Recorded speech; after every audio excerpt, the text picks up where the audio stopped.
Alright there. Hi guys, my name is Wilfrid and I am a senior math tutor.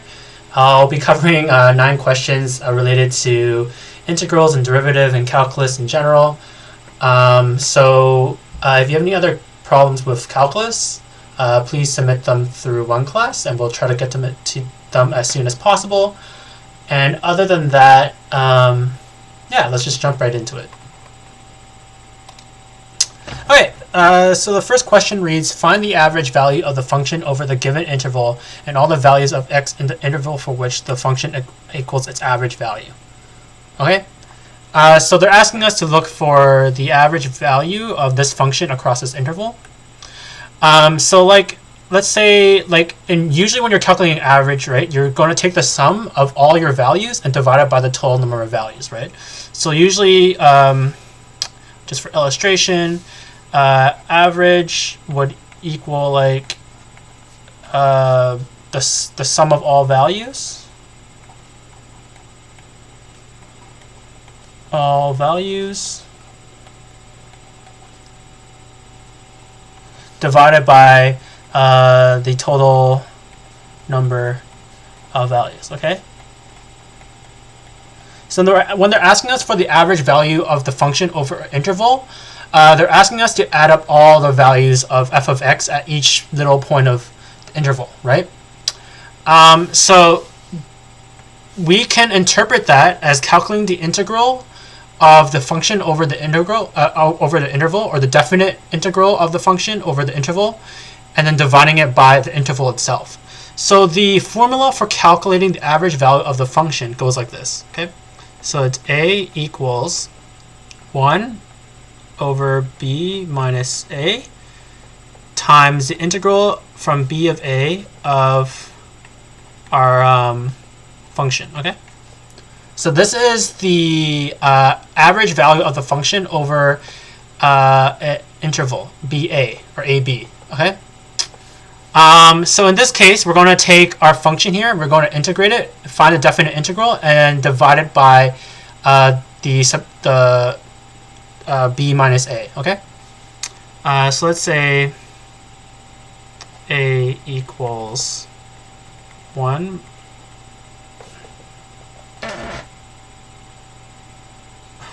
yeah, my lines are not good today. Alright, so 2 minus negative 2. Okay, so that's the interval here, right?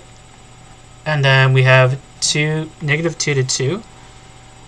And then we have our integral here, 4 minus x squared dx. Okay, so we're going to calculate this definite integral first, okay? So we're going to integrate, so this is going to be 1 over 4.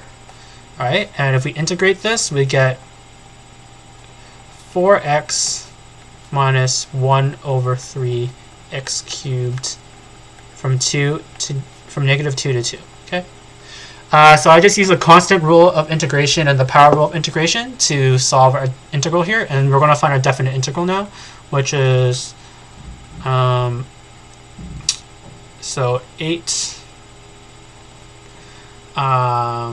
minus 8 over 3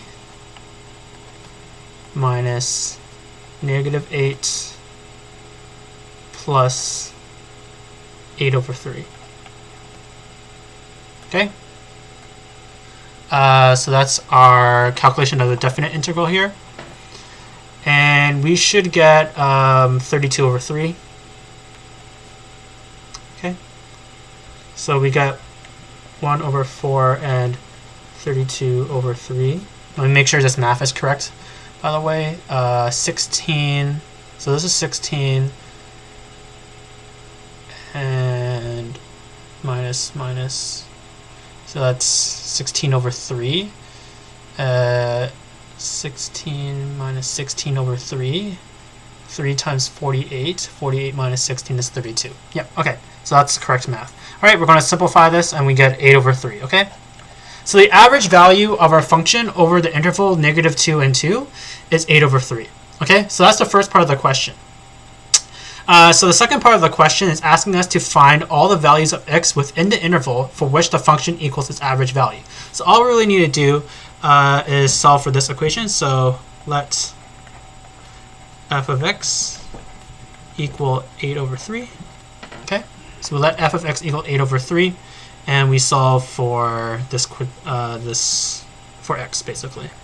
So 8 over 3 equals 4 minus x squared, and we get x squared equals 4 minus 8 over 3, and that is 12 4 over 3, and that equals to x equals plus minus 2 over root 3, or plus minus 2 times root 3 over 3.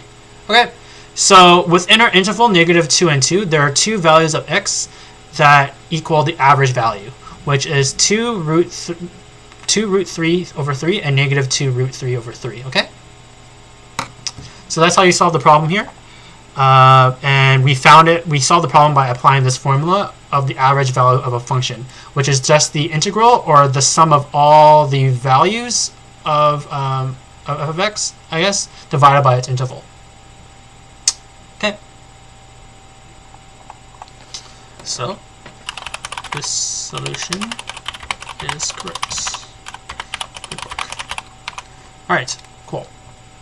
All right, let's move along. All right, so the second question says, find the derivative dy over dx. You can use a calculator to plot the function and derivative to confirm that is correct. So the junior tutor already provided us the plot for using a graphing calculator, so we won't graph it ourselves, but we'll try to find the derivative of this, okay? So the technique that we need to use for this question is the chain rule, okay?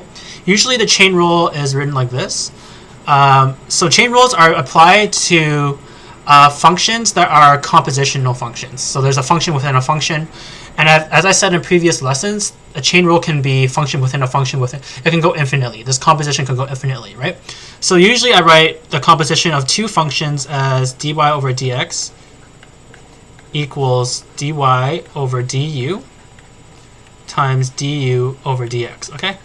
So this is the chain rule for a composition of two functions. Okay. So we take a variable u and we take that to represent one of our functions, and then we derive dy in base of u and du in base of x, and then by multiplying those together we get our derivative. In this case here we have a compositional of three functions. We have our ln function first, then we have this power within the brackets, and then we have 4x. So actually our compositional function will be this. So we have to set two variables here.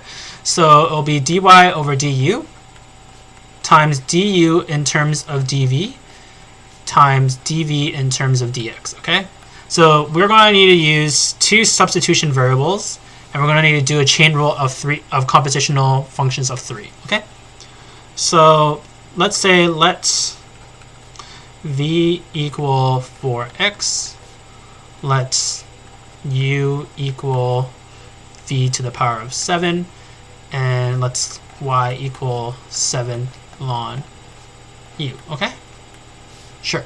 So now if we were to apply our chain rule, right, we have dy over dx equals dy over du, or d of du of 7 ln u, times du over dv, or d of dv of v to the power of 7, and then dv in terms of d of x, or d of dx of 4x. Okay, so this is going to equal dy over dx. So we're going to do each of these derivatives.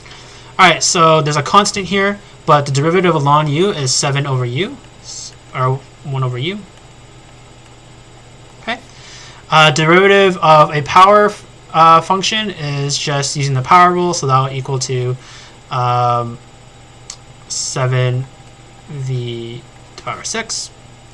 And finally, the derivative of a power of 1 is just the constant itself, so we get 4. Okay, cool. All right, so now we're going to sub u, v, and yeah, just u and v back in. Sorry. So u is 4x. V is okay. So sorry. So we're going to need to sub in v, which is 4x 6. Okay. So wait, let's simplify this first, actually. So we'll get 49 times 4, which is 196. So we get 196 v6 over u. Okay. Alright, so u equals v to the power of 7. So we'll have to sub in our u first here. So we get v6 over v7. We can simplify that again, which is 196 over 1 over v. And our v is equal to 4x. So 196 1 over 4x. And in the end, we get 49 over 6x, which is a reciprocal function. Okay, so that is derivative of 7 ln of 4x to the power of 7. Okay, so it's a reciprocal function, so it's going to be in the blue here. And we see here that as x approaches infinity, the slope decreases, so the rate of change decreases. It's really hard to see in this graph. And when it's approaching negative infinity, the slope decreases, or decreases. Yeah. So this is the correct answer to the solution. So let's just write this is correct answer to the solution. Cool. All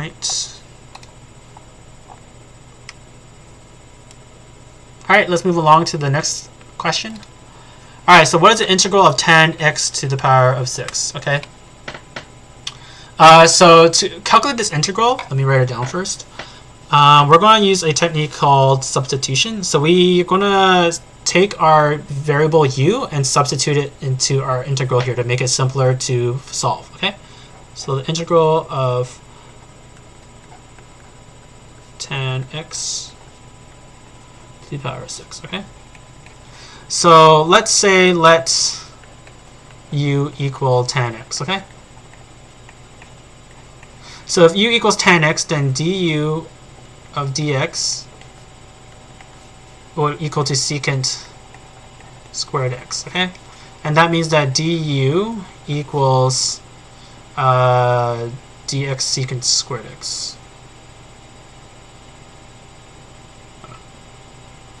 I should write dx. So dx equals du over secant squared x, okay?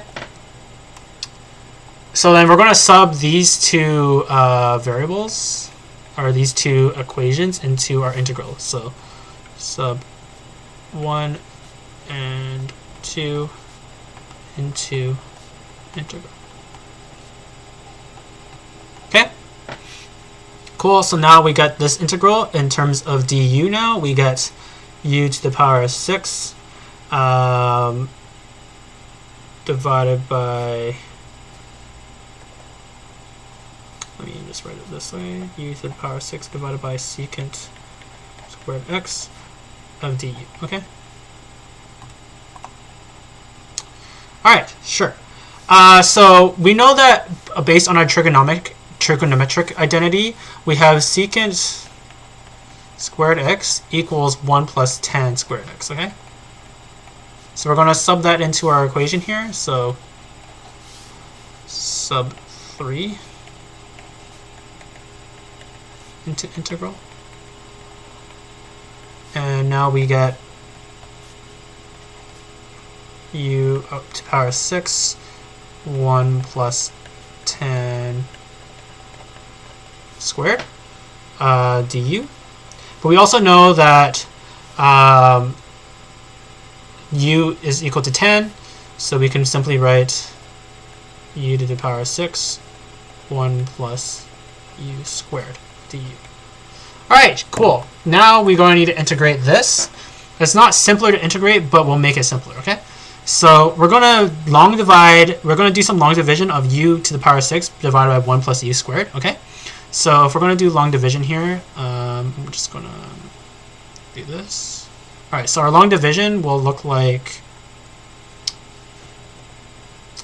let me just do it in a different color too.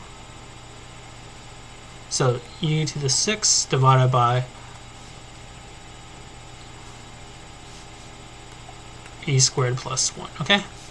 So we're going to try to get rid of this leading term by multiplying u squared plus 1 by a constant or a variable to a power or something, okay? So to get rid of u to the power 6, we're going to times u squared plus 1 by u to the power 4, and we get u to the power 6 plus u to the power 4.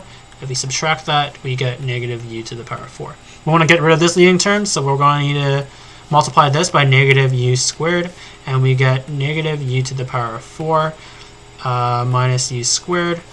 And if we subtract that, we get u squared. And we want to get rid of this u squared leading term, so we'll multiply this by 1, and we get u squared plus 1. If we subtract it, that equals to negative 1. So now we have a remainder of negative 1. So then the division of u to the power 6 by u squared plus 1 is this. U to the power 4 minus u squared plus 1 minus remainder of 1 over u squared plus 1. Okay, so we're going to take this long division and sub it back in. Okay, so this is 4. So sub 4 into integral.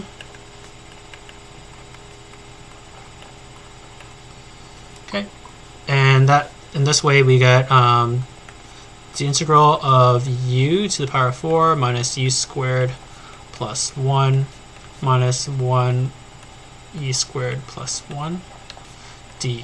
Okay, and now we're just going to integrate each of these. So we know that the integral of 1 over u squared plus 1 or 1 over x squared plus 1 is arctan, or tan inverse of u. Okay, and we're going to be encountering a question that will prove that for us, but now we're just going to know for a fact that the integral of 1 over u squared plus 1 is arctan. Okay, so it's going to be tan inverse of 1 of u. The other ones here are going to be 1 over 5 u to the power 5 minus 1 over 3 u to the power 3 plus u minus tan inverse u. Okay, cool. So this is now the indefinite integral. We need to add a constant because we have to be aware that it might be a constant. And we're going to sub back u in, okay? So, sub u back in. And once we sub u back in, we get 1 over 5 tan x to the power of 5 minus 1 over 3 tan x to the power of 3 plus tan x minus tan inverse x, tan inverse of tan x plus c. Okay, so now we have found our integral after using substitution, okay? So let me just bring you guys to this question again using the junior tutor solution. So we use a technique of substitution to simplify our integral in a way that we can solve it. Okay, so we chose u to equal to tan x. We solved for the derivative of u in terms of x, and that was to be secant squared x, and then we isolated for dx. Once we got dx and u, we subbed that into our integral to get this resultant integral. Now we know that based on the trigonometric identity, that secant squared x is equal to 1 plus tan squared x. Okay, so we sub that into here, and we know that u is equal to tan x, so we subbed u into our equation to get our integral all in terms of variable u. And by doing so, we're now able to integrate in terms of u. So during our integration, we use long division to write this out in its, I guess, its quotient form or its divisor form. I don't really know what the word for it is, but we found this form here, which is easily integratable because we can use the sum rule for integrals, and we use the power rule to calculate these three integrals, and we know for a fact that arctan or tan inverse is the integral of 1 over u squared plus 1. And by doing so, we have found our integral. We added a constant in and we subbed back a u in, and we've now found our integral in the end, which is tan to the power of 5 divided by 5 minus tan to the power of 3 divided by 3 plus tan x minus tan inverse of tan x plus constant c. Okay, so this solution is correct. Cool. All right, moving on along to question number 4.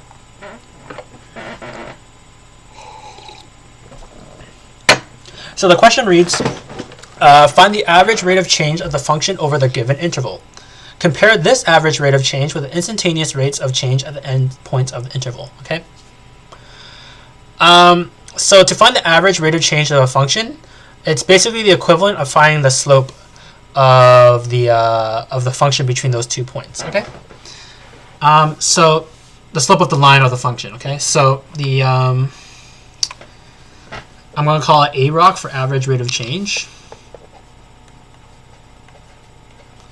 Can be defined as f of y2 minus f. Sorry, I should make the interval. So f of b minus f of a divided by b minus a along interval a, b, and f of x. Okay. So this is how you find the average rate of change between 2 points, right? So you take the function values at the 2 points and divide it by the interval, the difference of the interval. So the instantaneous rate of change is found by either taking the limit of our fundamental theorem of calculus, or we can find a derivative and we can plug it in. We can plug that interval or that point into our derivative. And the difference between the average rate of change and instantaneous rate of change is that the instantaneous rate of change measures the rate of change at a singular point of our function, while the average rate of change measures the rate of change over 2 points. Okay. And so this question is asking us to find the AROC of this function over this interval, while it's to compare it to the instantaneous rate of change at the endpoints of this interval. Okay. So let's calculate the AROC first. Okay. All right, so all right, we know that average rate of change, I'm just going to write A here, is going to be f of 2.1 minus f of 2 over 2.1 minus 2. Okay, so we have 5 times 2.1 squared minus 2 minus 5 times 2 squared plus 2. Okay. And that is divided by 0.1. We get 2.05 and divide by 0.1. I'm just following the junior tutor solutions here. If you want, you guys can pause the video and calculate it yourself to see that these numbers are actually in fact true. And this is simplified to the average rate of change of 20.5 units. Okay. So that's the average rate of change. So now we're going to calculate the instantaneous rate of change. Okay. So first of all, we're going to find our derivative of f of t. So f prime of t is equal to, so we use the power rule here, so it's going to be 10t minus 2. 2 is just 0. So then this is our derivative. So we're going to calculate f prime of 2.1 and f prime of 2. Okay. F prime of 2.1 is 21, and f prime of 2 is 20. Okay. So you see here that the average rate of change between 2.1 and 2 is the halfway point between 21 and 20, which should make sense given that it's the average rate of change between these two intervals, and we calculated instantaneous rate of change between the endpoints of those two intervals. Okay, so that's basically it. And it should also make sense in, I guess, graphically speaking, because if you look at our instantaneous rate of change from 2.1 to 2, it increases by 1. So our average rate of change should be around the average of these 2 points. Okay. So this solution is correct. Okay.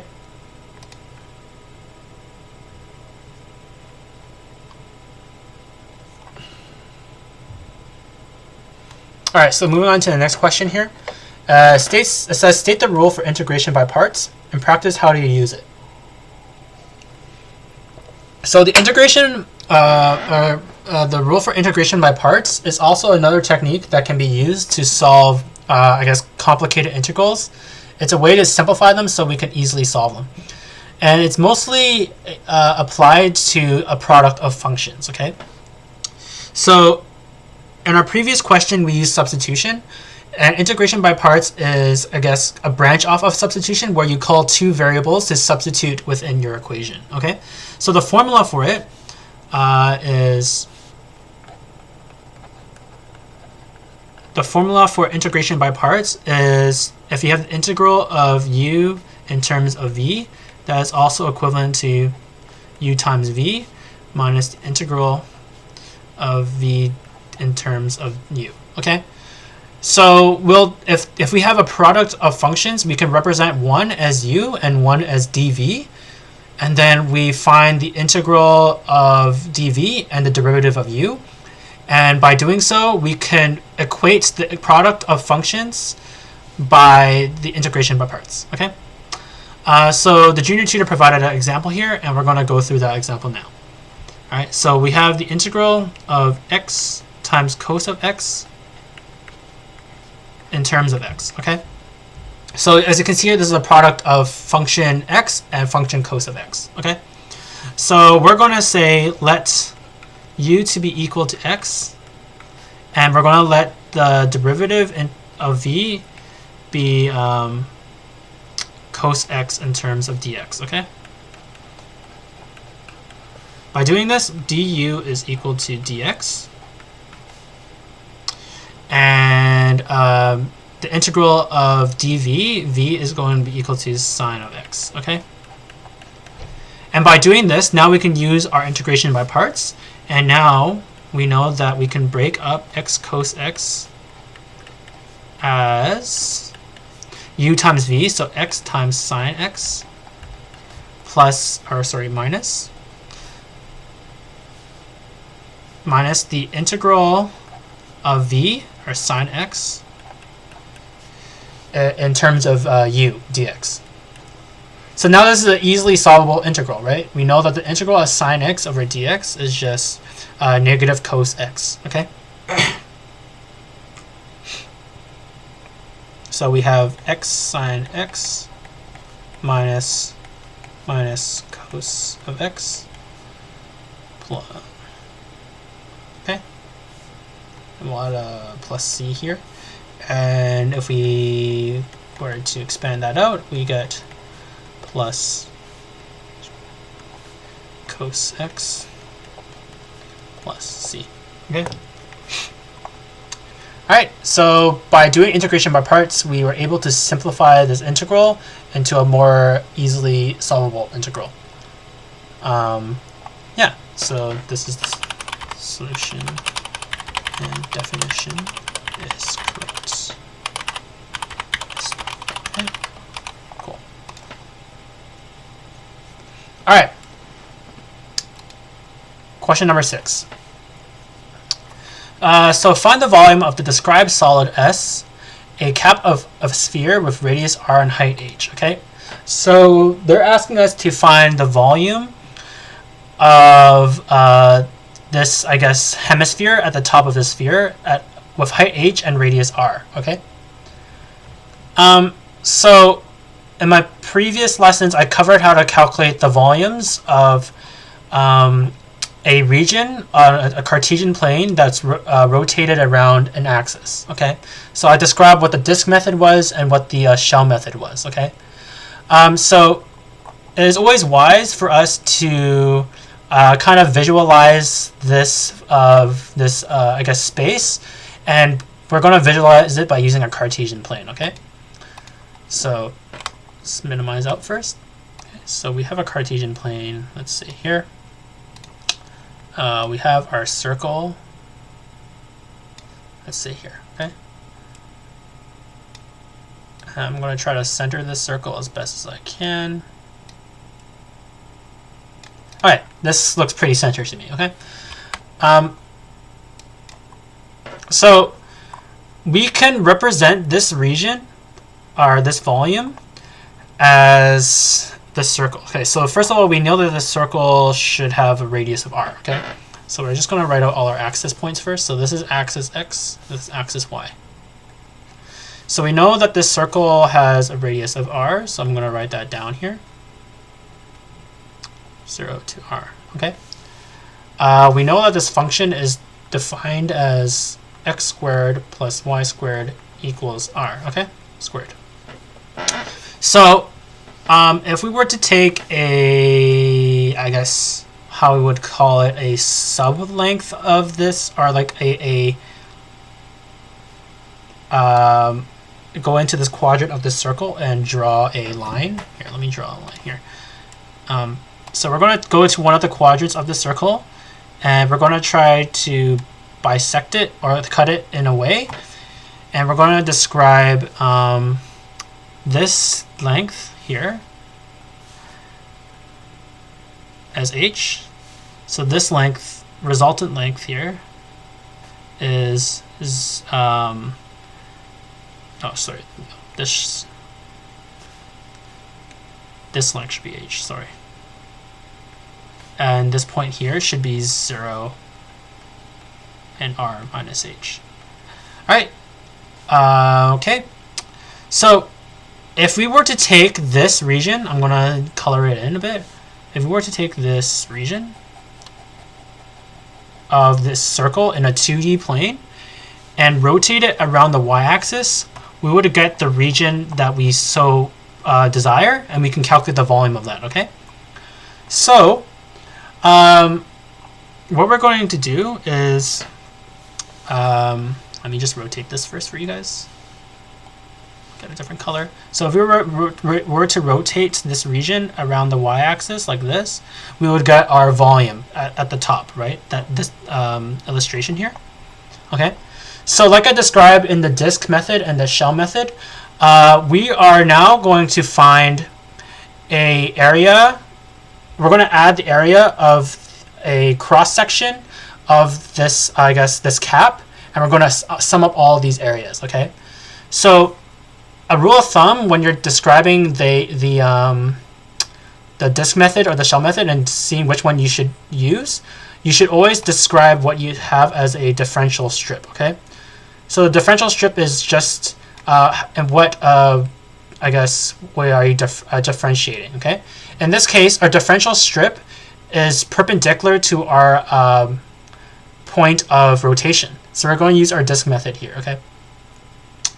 And what we're basically going to do is we're going to use the disk method, which I'm going to write out now, and it'll make more sense. Okay, so the disk method, so the area of our volume, or described solid S, is equivalent to the integral from, I guess, B to A of pi r squared, or the area of the cross-sectional circles of this cap. Okay.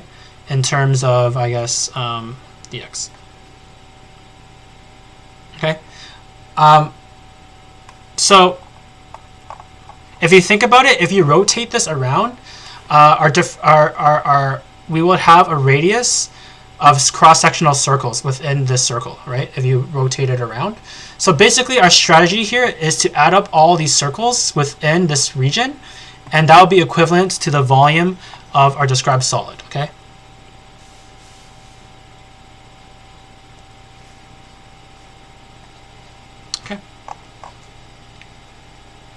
So first of all, we have to define what our radius is, okay?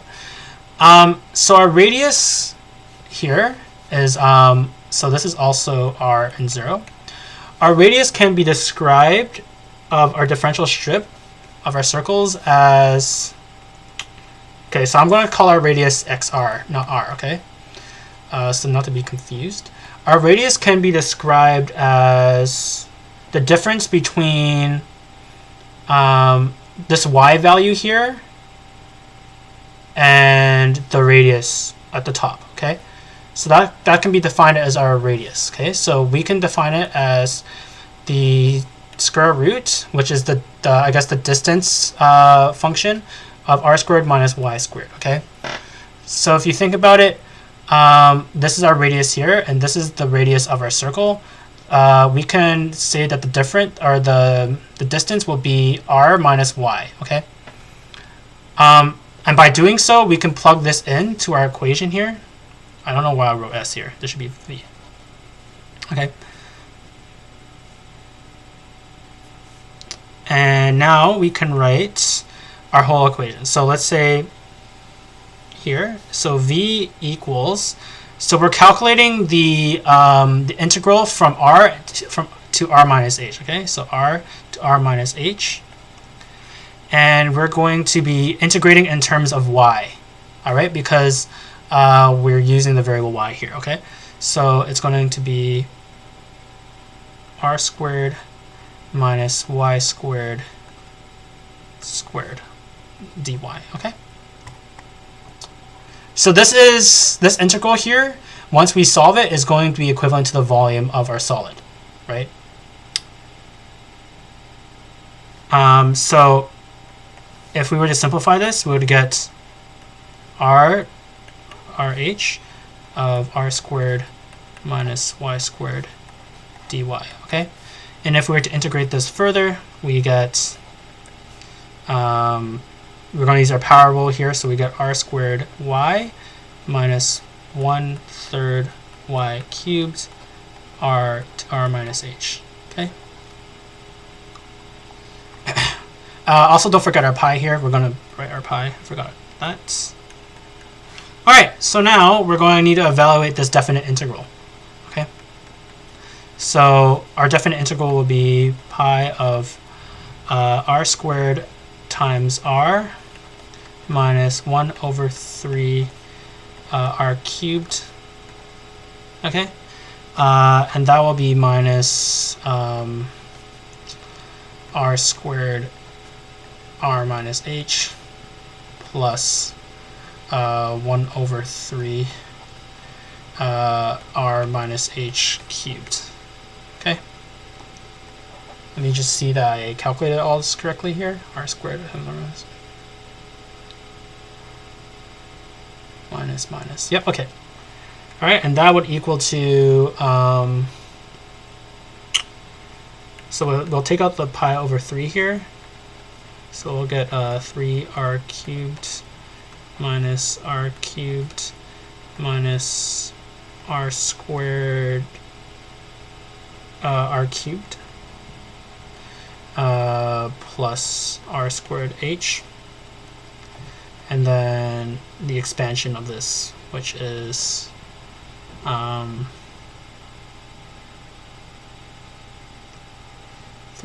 cubed minus r cubed minus 3r cubed plus 3rh.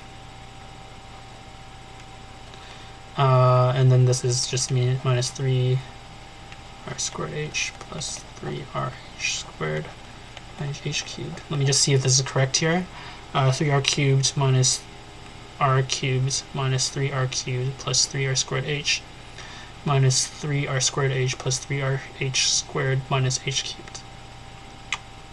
Okay, I think I got it all there. Okay, and simplifying all these terms together, we get pi over 3 of 3rh squared minus h cubed. And if we simplify this even further, we get pi h squared over 3 and 3r minus h. Okay, cool. So let me just run through the problem again, because there's a lot to describe and maybe you guys are confused. Okay, so the original question was to ask us to find the volume of this solid, which is a cap of a sphere with radius r and height h. Okay, so we illustrated this this solid in a two-dimensional form, and we reasoned that this solid, the volume of this solid, is equivalent to this quadrant region that is revolved around the y-axis, okay?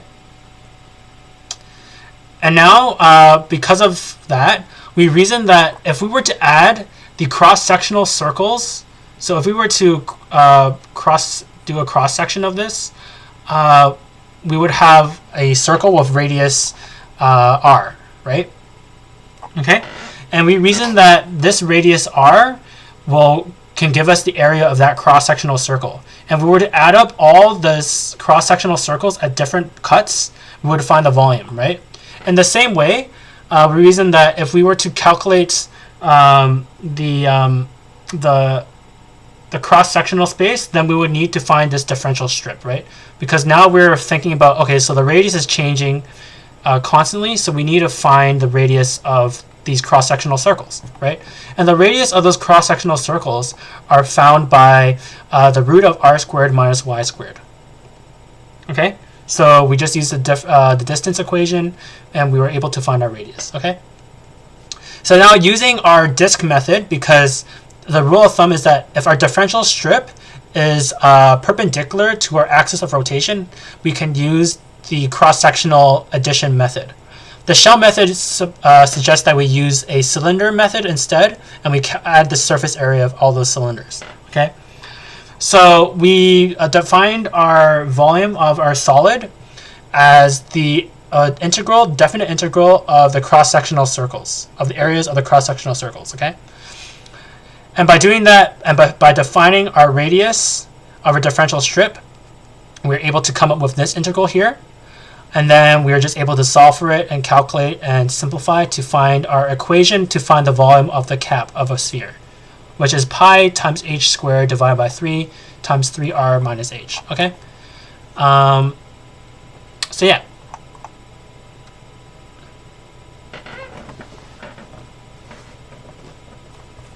And let me just add a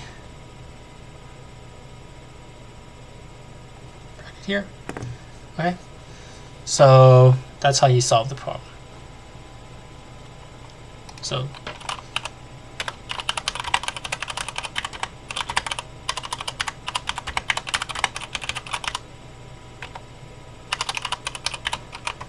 cool.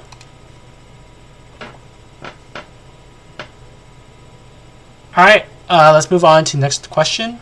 So the next question reads, find the length of the curve correct to 4 decimal places. Okay, and they gave us a vector valued function. So in previous lessons, I said that the length of a curve given a function f of x, so given f of xy, for example, the length of a curve,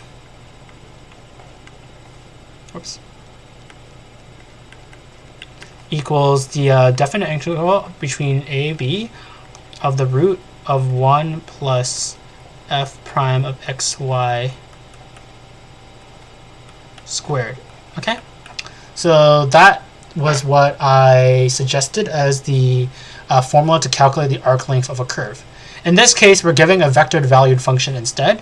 So the length of this curve is given r of, I guess, t with, I don't know, ijk or something, or t, let's say, given ijk, I guess, sure. So vectored, the length of the curve is equal to the definite integral between a and b of the magnitude of this vector value function, of the derivative of this vector valued function in terms of t. Okay, so we're going to be using this equation when we're giving a vectored valued function. Okay,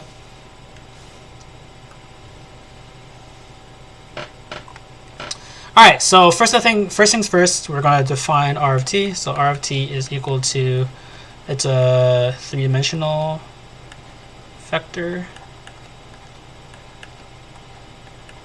where x, y, and z, the directions are t, e negative t, and t times e to the power of negative t. And we want it between the interval 1 and 3. Okay. So first things first, we're going to derive everything in terms of dt. So that would equal to d of dt of t, d of dt of e to the power of negative t, and d of dt of t times e to the power of negative t. Okay. If we were to calculate this, these derivatives, it would be 1 negative e to the power of negative t, and you're using the product rule here, so e to the power of negative t minus t times e to the power of negative t. Okay. Now we're going to calculate using the formula here. So the magnitude of r prime t is root of, wow, that was so bad, root of 1 squared plus there should be a minus 1 squared minus e plus minus e to the power of negative t squared plus 1 minus t times e to the power of negative t squared. Okay, cool. That would give us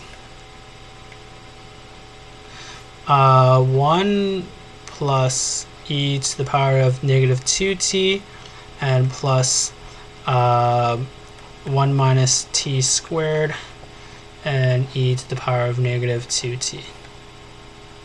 Okay, cool. And now we're going to calculate the definite integral of this. So the definite integral of this is we're just going to plug in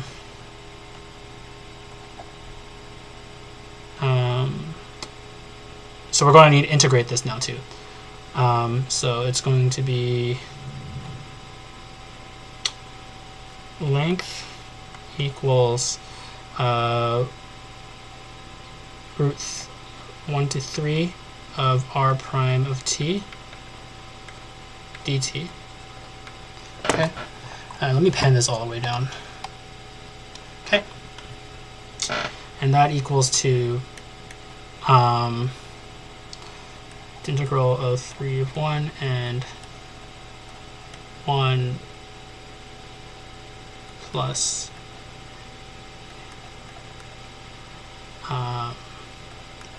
2 minus 2t plus t squared. Okay. All right, cool. So this integral is pretty hard to calculate. So we're just going to use integral calculator here, and the value that we get for that is L is approximately 2.0454. Okay. So this integral is pretty hard to calculate. So we just use the integral calculator to calculate the value here. So that's how you find the length of the curve, correct to 4 decimal places. Okay. So this solution is correct.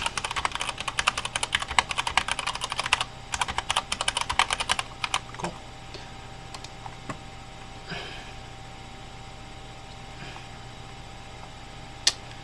All right.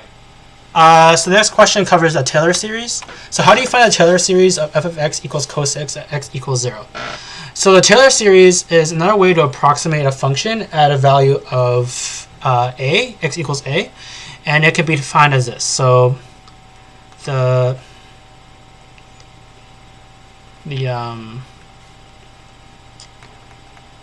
Taylor series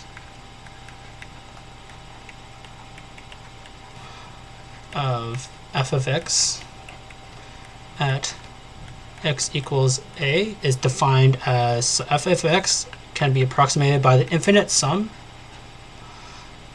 or sigma from n to 0, of the terms of the derivative at a derivative at a divided by n factorial times x minus a to the power of n. Okay, so that's how you find the Taylor series, and it's basically equates to a function at x equals a.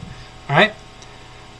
So they want us to find the Taylor series of f of x equals cos x at x equals 0. Okay, so we can alternatively write this as f of a. So when n equals 0, this is equals 0, and 0 factorial is 1, right? And so we just get f of a here plus f prime of a divided by x minus a, and then plus f double prime of a times x minus a squared divided by 2, plus so on, okay? So that's how you define the Taylor series, and we're going to find it for cos of x at x equals 0, okay? Alright, so we're going to basically, the rule of thumb with Taylor series is that you're trying to find the established pattern of the Taylor series, and by doing so, you can generalize it to find the infinite sum, or the general definition of the Taylor series of a specific function, okay? So let's just start calculating f of x and f prime of x, and when those derivatives are equal to, our derivatives are at 0, okay? So we have f of x equals cos x, then f of 0 equals to 1. Okay, if f prime of x equals negative sine x, so I'm just going to keep writing these out. F double prime of x equals negative cos x. F triple prime of x equals sine x. And f to the power of f of the fourth derivative of x is just cos x. Okay, and if we keep going, the fifth derivative is going to be negative sine x. Okay. All right. So what's the values of these? So f prime of 0 is 0. F double prime of 0 is negative 1. F triple prime of 0 is equal to 0, and f to the power of 4 of 0, or the fourth derivative of f at 0 is 1, and the fifth derivative of f of 0 is equal to 0.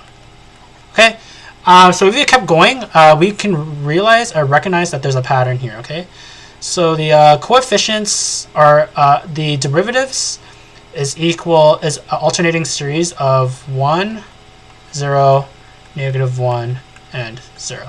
Okay, where the odd or the even values are, the even derivatives have a value of 1, and the odd derivatives have a value of 0. Okay, so now that we've established this pattern, we can start to generalize our Taylor series here. Okay, so let's say that f of x, so this is the Taylor series of cosine, is 1 minus x squared. So we know that f prime f of 0 is 0, so we're going to skip the first derivative and we're going to move to the second derivative. Okay, so so it's 1 minus, or so I guess we can write out the whole thing for now. 1 plus the first derivative at 0 divided by 1 and x minus 0 to the power of 1.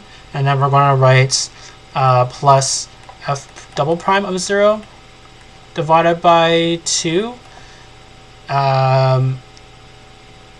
times x minus 0 squared plus f triple prime of 0 divided by 3 factorial divided by x minus, or times x minus 0 cubed, and then we have our last term here, which is I'll just write it down here.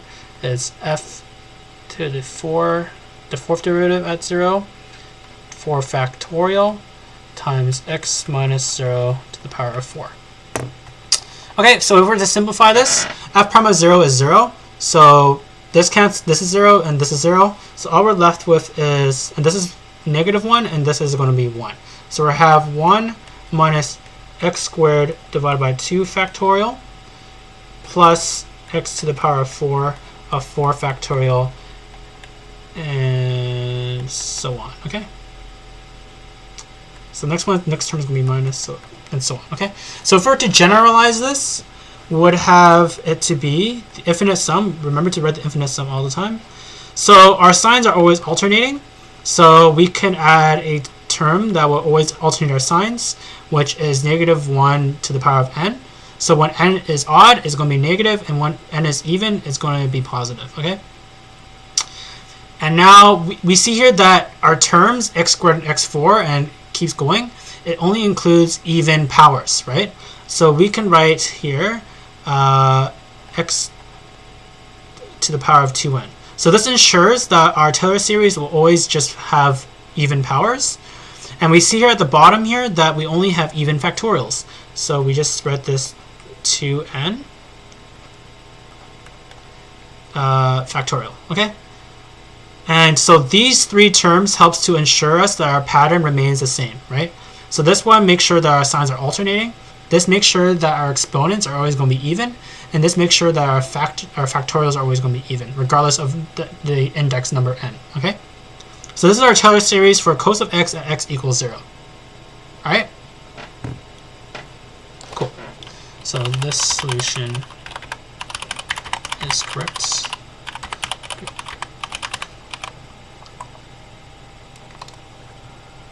All right, finally, let's cover the last question today. All right, so the last question reads, what is the integral of 1 over 1 plus x squared? So in our second question, or I guess in our first question, our fourth question, third question. In our third question today, we covered that the integral of 1 over x squared plus 1, or u squared plus 1, is just equal to arctan or tan inverse, okay? So now we're going to do the proof for that. All right, so we're going to use substitution to help us find our proof, okay? So let's first write out 1 plus 1x squared dx. So we're going to let x equal tan u, okay? So if x equals tan u, then d of x of du. So the integral of tan is secant squared x, secant squared u, okay? And if you guys need the proof for that, you guys can search it up. But it's basically using the quotient rule and simplifying the quotient rule in a way that you get secant squared. And we also know that u is equal to arctan x, okay? Put brackets around here. So we're going to sub x into our x and dx into our equation, or our integral here. So sub x and dx into integral. Okay, so we sub x and dx into integral, we get 1 over 1 plus 10 squared u secant squared u du. Okay, cool. So we can also write this as secant squared u 1 plus 10 squared u du. And we know that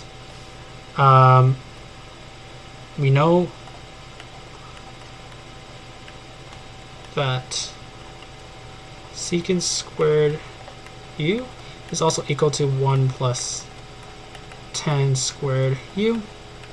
And because of that, we can write this like this. 1 plus 10 squared u over 1 plus 10 squared u du. And in the end, we get integral of 1 du. And this is just a constant integration, so we get u plus c. And we sub back u, and we get arctan x plus c. So this is the proof of finding the integral of 1 over 1 plus x squared. And we have now found that the integral of 1 over 1 plus x squared is arctan of x. Okay, so this solution is correct. Good work.